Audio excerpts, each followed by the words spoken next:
Semi ഫൈറ്റിൽ അപ്പോൾ കളമശ്ശേരി മണ്ഡലത്തിന്റെ അപ്രവചനീയതയെക്കുറിച്ചാണ് നമ്മൾ ഇതുവരെ സംസാരിച്ചത്.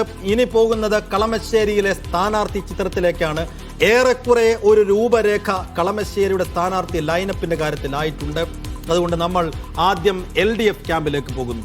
എൻ്റെ ഈ സൈഡിൽ ഉയർന്നു വരും LDFന് ആരാണ് കളമശ്ശേരി 2026 നിയമസഭാ തെരഞ്ഞെടുപ്പിൽ LDFന് വേണ്ടി ആര് മത്സരിക്കാൻ പോകുന്നു എന്നതിന്റെ ഏറെക്കുറെ ഒരു സാധ്യതാ ചിത്രം സാജു എന്റെ ഈ സൈഡിൽ ഉയർന്നു നിൽക്കുന്ന പേര് ഒരു മാറ്റവുമില്ല, പി രാജീവ് തന്നെ. എന്തായിരിക്കും പി രാജീവ്? പി രാജീവിന് മണ്ഡലത്തിൽ ജയിച്ചതിന് ശേഷം നേടിയെടുക്കാൻ കഴിഞ്ഞുള്ള സ്വാധീനമുണ്ട്. അത് വളരെ പ്രധാനപ്പെട്ടതാണ്. അത് വ്യക്തിബന്ധങ്ങളിലൂടെ നേരത്തെ തന്നെ ഉണ്ടായിരുന്നതിനെ കൂടുതൽ പരിപോഷിപ്പിച്ച് മുന്നോട്ട് കൊണ്ടുപോകാൻ പി രാജീവിന് കഴിഞ്ഞിട്ടുണ്ട് എന്നത് വസ്തുതയാണ്.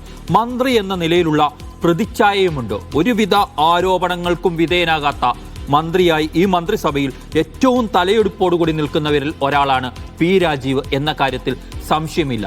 മറ്റൊന്ന് ഇനി വ്യക്തിബന്ധമാണ്. നേരത്തെ തന്നെ 2021 തന്നെ ആ വ്യക്തിബന്ധം പരമാവധി അധികം ഉപയോഗപ്പെട്ടു. അതാ ഞാൻ ആദ്യം പറഞ്ഞത്. അതിങ്ങനെ കൂട്ടിക്കൊണ്ട് മറ്റൊന്ന്, രാജീവ് മണ്ഡലത്തിലേക്ക് എത്തുമ്പോൾ ഉണ്ടായിരുന്ന ആ വിഭാഗീയത അവിടെ ഇപ്പോഴില്ല. കാരണം രാജീവിന് നേരിടാൻ കഴിയുന്ന രീതിയിലുള്ള എതിർപ്പുകളൊക്കെ മാത്രമേ അവശേഷിക്കുന്നുള്ളൂ എന്നതാണ് വസ്തുത.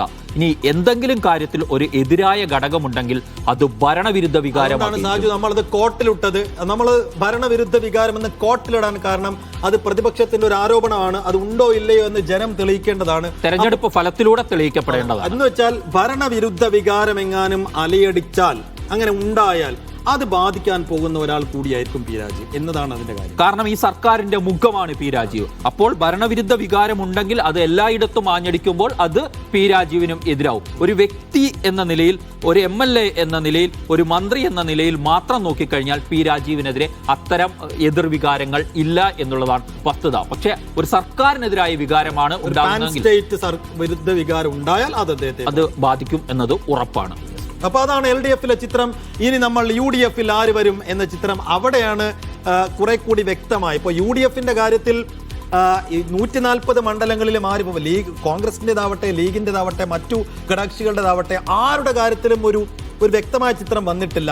പക്ഷേ ഇതേ കളമശ്ശേരിയിൽ UDFിന്റെ കാൻഡിഡേറ്റ് എന്ന രീതിയിൽ ഒരാൾ പ്രചാരണം തുടങ്ങിയിട്ടുണ്ട്. അദ്ദേഹത്തിന്റെ പേര് അഡ്വക്കേറ്റ് V. അബ്ദുൽ ഗഫൂർ. ആരാണ്? VK ഇബ്രാഹിം കുഞ്ഞിന്റെ മകൻ. കഴിഞ്ഞ തിരഞ്ഞെടുപ്പിൽ തോറ്റ അതേ സ്ഥാനാർത്ഥി. എന്തുകൊണ്ട് അതേ സ്ഥാനാർത്ഥിയെ വീണ്ടും ലീഗ് പരീക്ഷിക്കാൻ പോകുന്നു എന്നത് വളരെ പ്രധാനപ്പെട്ടതാണ്. അതിനു മുമ്പെന്ന് പറയണം, കളമശ്ശേരി ഏറ്റെടുക്കണമെന്ന് കോൺഗ്രസിൽ അതിശക്തമായ ആവശ്യമുണ്ട്, പകരം കൊച്ചി കൊടുത്തുകൊണ്ട്. പക്ഷേ ലീഗ് വിട്ടുകൊടുക്കാൻ കളമശ്ശേരി തയ്യാറല്ല.